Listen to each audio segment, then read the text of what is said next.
தேவாரத்தில் இருக்கும். இங்கே வந்து பார்த்திங்கன்னா கப்பக்கிழங்கு போட்டுக்கிறாங்க. கப்பக்கிழங்கு இங்கே வந்து பார்த்திங்கன்னா வைரஸ் கம்ப்ளைண்ட் இருந்தது. ஸோ நம்மளுடைய வைரஸ் மருந்து கொடுத்துருக்கோம். அந்த ரிசல்ட்டை பார்க்கணும். அதே மாதிரி இப்போ இந்த செடி பார்த்திங்கன்னா வைரஸ் தெரியும் நல்லா.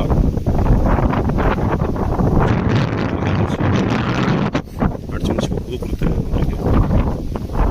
அந்த புது குருத்தில் வைரஸ் இல்லாமல் எவ்வளோ ஃப்ரெஷ்ஷாக வந்துருக்கு நம்ம இங்கே பார்க்கணும். அதே மாதிரி இலையெல்லாம் நல்லா அகலம் கொடுத்துருக்கு. ஸோ இந்த இலையெல்லாம் பார்த்தீங்கன்னா தெரியும் கப்பக்கிழங்குல இருக்கிற வைரஸுடைய சிம்டம் தான் இப்படி இலை மடங்கிறதுலாம். மருந்து அடித்த பிறகு புது குருத்து எவ்வளோ ஃப்ரெஷ்ஷாக இருக்குன்றது நம்மளால் பார்க்கலாம்.